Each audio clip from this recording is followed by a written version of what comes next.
ఉన్న పెద్దలు పితృ సమానులు ముఖ్యమంత్రి గారికి యువగలం పేరుతో మనందరికీ ఇంకా దగ్గరైన లోకేష్ అన్న గారికి వేదిక మీద ఉన్న అతిరథ మహారథులందరికీ పేరు పేరున నా పాదాభివందనాలు.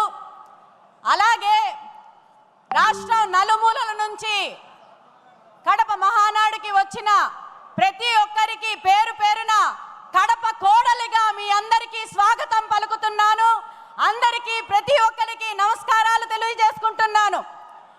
మాదక ద్రవ్యాలు వినియోగంపై ఉక్కుపాదం అనే విషయం గురించి నన్ను మాట్లాడమన్నారు. ఈ తీర్మానాన్ని నేను చాలా గట్టిగా బలపరచడానికి ముఖ్యమైన కారణం, మనం ఏదైతే గత ప్రభుత్వంలో చూసామో ఎగ్స్ కన్నా ఎక్కువ డ్రగ్స్ అమ్మారు. ప్రతి గల్లీలోని డ్రగ్స్ కనిపించాయి.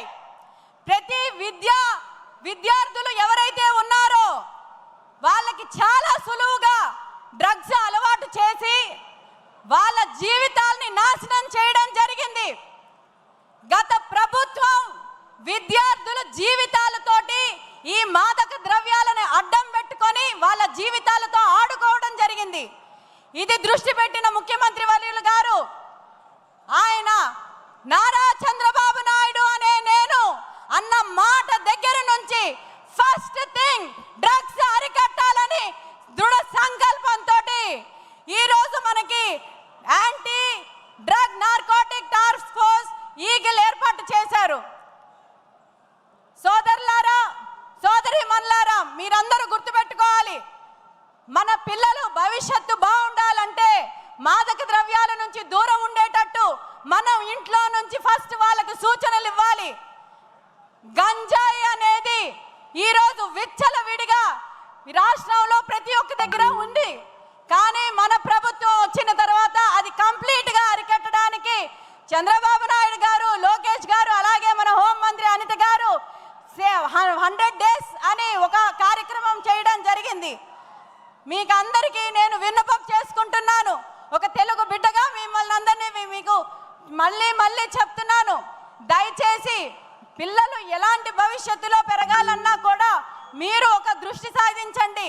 చంద్రబాబు నాయుడు గారు ముఖ్యమంత్రిగా ఎంత మంచి పాలసీలు తీసుకొని వచ్చారో ఈ డ్రగ్స్ని అరికట్టడానికి, గంజాయిని నిర్మూలించడానికి, గంజాయి నిర్మూలించే రహిత ఆంధ్రప్రదేశ్ని మనం నిర్మించాల్సిందిగా ముఖ్యమంత్రి గారికి మరొకసారి నేను విజ్ఞప్తి చేసుకుంటూ, ఈ అవకాశం నాకు ఇచ్చినందుకు పేరు పేరున మీ అందరికీ ధన్యవాదాలు తెలియజేసుకుంటూ, నాకు నూతనంగా ఎమ్మెల్సీ పదవి ఇచ్చి నా మీద నమ్మకం పెట్టి నేను కౌన్సిల్లోని మన పార్టీ తరఫు నుంచి చక్కగా మాట్లాడి నిజాలు బయటికి తీసుకొని వస్తానని అవకాశం ఇచ్చినందుకు మరొకసారి మీకు కృతజ్ఞతలు తెలియజేసుకుంటూ, ఈ అవకాశం నాకు ఇచ్చినందుకు ప్రతి ఒక్కరికి ధన్యవాదాలు తెలియజేసుకుంటున్నాను. దయచేసి నాతో పాటు ఒక్కసారి చెప్పండి, జై అమరావతి, జై తెలుగుదేశం, జై హింద్. నమస్కారం. సోదరి గ్రీష్మ గారికి ధన్యవాదాలు.